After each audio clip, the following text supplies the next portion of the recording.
अमन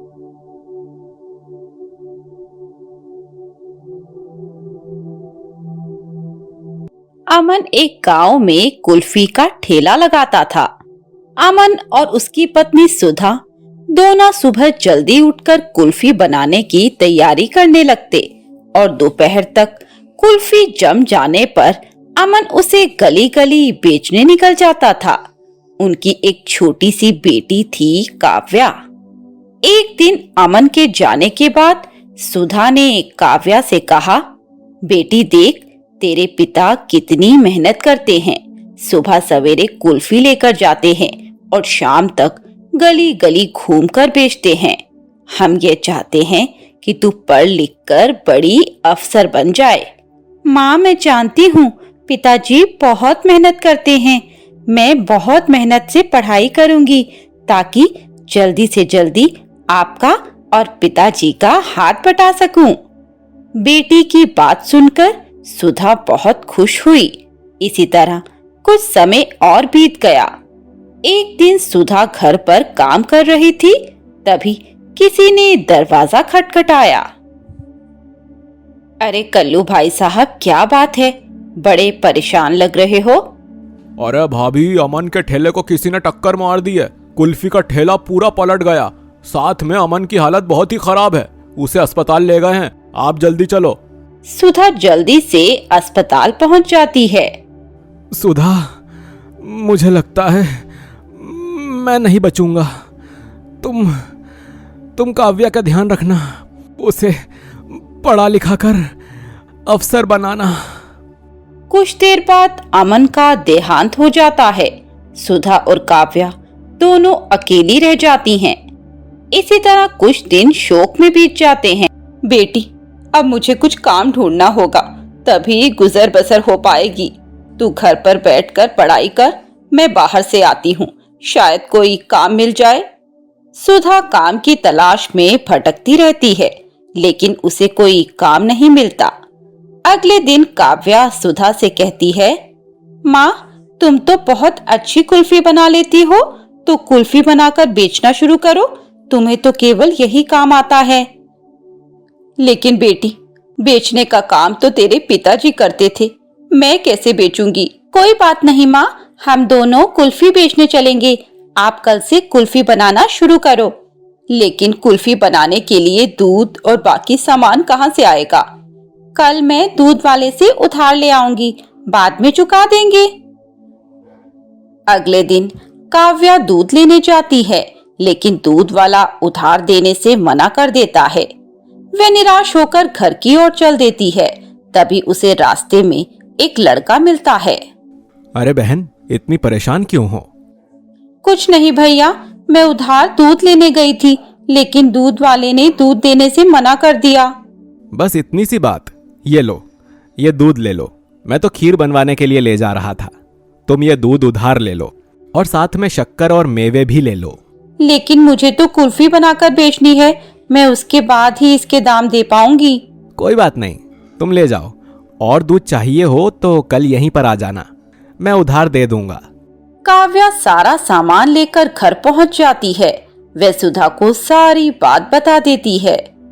अगले दिन सुबह सुधा दूध से कुल्फी बनाती है और उसमें सारी मेवा भी डाल देती है। दोनों माँ बेटी एक मटके में कुल्फी रखकर बेचने चल देती हैं।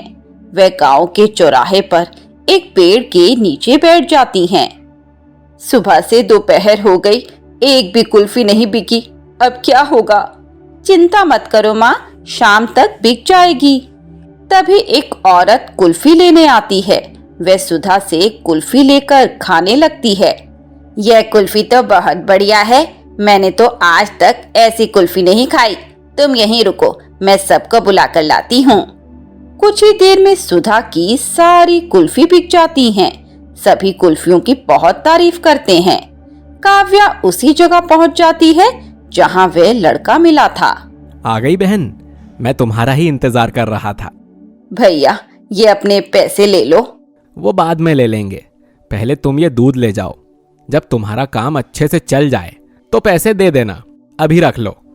काव्या दूध लेकर चली जाती है। अगले दिन भी उनकी सारी कुल्फियां बिक जाती हैं। इसी तरह कुछ दिन बीत जाते हैं। एक दिन सुधा काव्या के साथ उस लड़के से मिलने जाती है। बेटी, कहाँ है वे लड़का जो हर दिन कुल्फी का सामान दे देता है और पैसे भी नहीं लेता? माँ, मुझे तो भैया यही मिलते थे, आज ना जाने कहाँ चले गए। काफी देर ढूंढने के बाद भी उनको कुछ पता नहीं लगता। दोनों निराश होकर घर आ जाती हैं। रात को सपने में काव्या को वही लड़का दिखाई देता है। भैया, तुम कहाँ हो? आए क्यों नहीं? मेरे पिता ने तुम्हारी मदद के लिए मुझे भेजा था। अब तो तुम्हारा काम चलने लगा है, अब मेरी क्या आवश्यकता है? कहाँ हैं आपके पिताजी? मैं उनसे मिलना चाहती हूँ। तभी भगवान शिव प्रकट हो जाते हैं और वह लड़का गणेश के रूप में बदल जाता है। भगवान, आप स्वयं हमारी मदद करने आए और हम आपको पहचान भी ना सके। बेटी, मैं तो हर इंसान की किसी न किसी रूप में मदद करता हूँ और मैं तो कई बार तुम्हारी कुल्फी खाने भी आया था। तुम्हें मेरा आशीर्वाद प्राप्त है, तुम जीवन में बहुत आगे बढ़ो। तभी काव्या की नींद खुल जाती है। वह सुधा को सारी बात बताती है। मुझे पता है, यही सपना मुझे भी दिखाई दिया था। दोनों भगवान शंकर और गणपति जी के सामने नतमस्तक हो जाती हैं। भगवान शंकर की कृपा से उनका कुल्फी का व्यापार बहुत अच्छा चलने लगता है। काव्या पढ़ लिख कर अफसर बन जाती है। कमला अपने बेटे राजू के साथ एक गांव में रहती थी। कमला के पति का देहांत हो चुका था। एक दिन राजू घर आया। माँ, मेरा एक दोस्त शहर जा रहा है।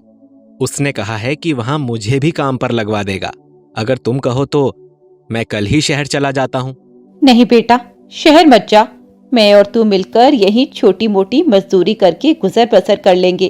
अगर तू शहर चला गया, वहां पता नहीं किस हाल में रहना पड़े। मुझे तो शहर वालों पर बिल्कुल भी विश्वास नहीं है। माँ, तुम बेकार डरती हो, एक बार जाने तो दो। अच्छा काम मिला तो ठीक है, नहीं तो मैं वापस आ जाऊंगा। अच्छा ठीक है, तू इतनी जिद कर रहा है तो चले जाना, लेकिन कोई परेशानी हो तो तुरंत घर वापस आ जाना। कल मेरे साथ मंदिर चलना, शिव जी से आशीर्वाद लेकर ही शहर जाना।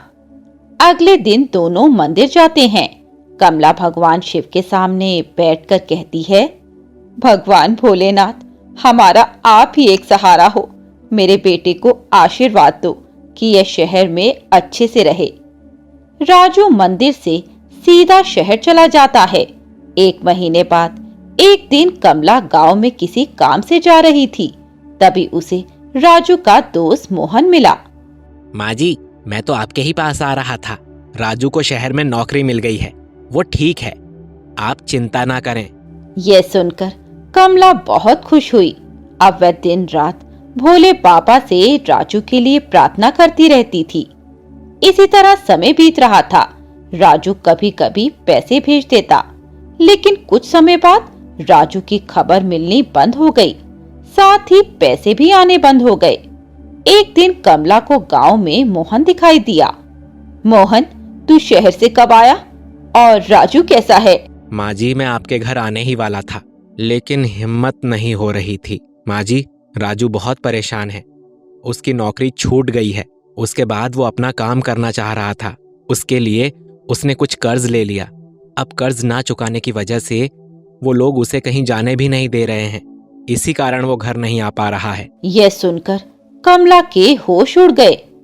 तू मुझे राजू के पास ले चल। अगले दिन मोहन कमला को लेकर शहर पहुंच जाता है। माँ, तुम यहाँ क्यों आ गई? ये लोग तुम्हें भी पकड़ लेंगे। तू चिंता मत कर, मैंने कुछ पैसे जोड़ रखे हैं। इन्हें पैसे देकर कुछ दिन का समय मांग लेती हूँ। सेठ जी, हमें कुछ दिन की मोहलत दे दीजिए, हम सारा कर्ज चुका देंगे। यह लड़का भागने की कोशिश कर रहा था, अब तू भी इसे भगाने की कोशिश कर रही है। पैसे दो, तभी मैं इसे छोड़ूंगा। सेठ जी, ये थोड़े से पैसे हैं, आप रख लीजिए, बाकी हम मेहनत मजदूरी करके चुका देंगे। ठीक है, 1 महीने की मोहलत देता हूँ।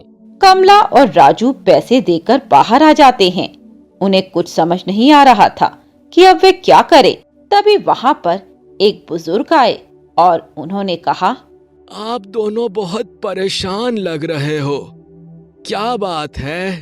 कमला ने उन्हें सारी बात बता दी। भोलेनाथ सब कुछ ठीक कर देंगे, उन पर भरोसा करो। यहीं पास में एक मंदिर है, उसके बाहर मेरा दूध जलेबी का ठेला है। मुझसे अब ये संभलता नहीं है।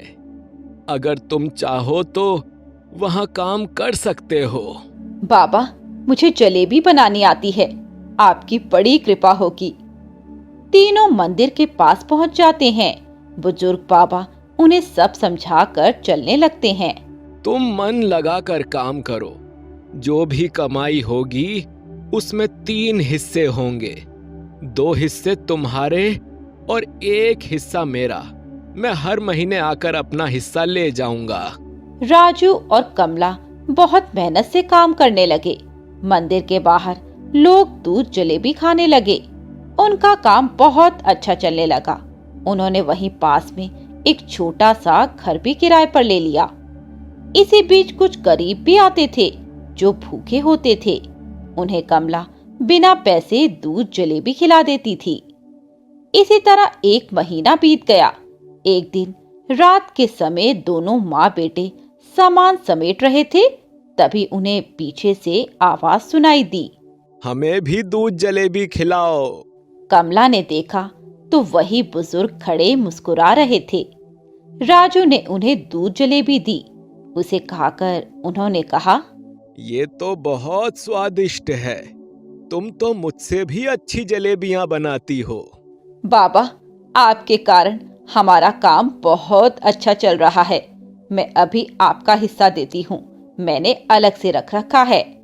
मेरा हिस्सा तो मुझे मिल गया। वे कैसे? जो तुम गरीबों को बिना पैसे दूध जलेबी खिलाती हो, वही मेरा हिस्सा है। बाबा, हमने आपको बिना बताए ऐसा किया, हमें माफ कर दीजिए। तुम हमेशा ऐसे ही करते रहना और समझना कि मुझे मेरा हिस्सा मिल गया। तभी वे बुजुर्ग भगवान शिव के रूप में प्रकट हो गए। मैं अपने सच्चे भक्तों का साथ कभी नहीं छोड़ता। तुम्हारी मेहनत और ईमानदारी से मैं बहुत प्रसन्न हूँ। मेरा आशीर्वाद सदैव तुम्हारे साथ रहेगा। राजू और कमला उनके पैरों में गिर जाते हैं। बाबा, आप स्वयं हमारी मदद करने आए, हमारा तो जीवन धन्य हो गया। तुम जब भी किसी को मुसीबत में देखो तो उसकी सहायता जरूर करना। ये कहकर शिव जी अंतर्ध्यान हो गए। उसके बाद राजू का काम अच्छा चलने लगा। उसने सारा कर्जा उतार दिया, साथ ही उसने दुकान खोल ली। बहुत सुंदर सा मकान बनाया। भगवान भोलेनाथ की कृपा से उनका जीवन खुशियों से भर गया।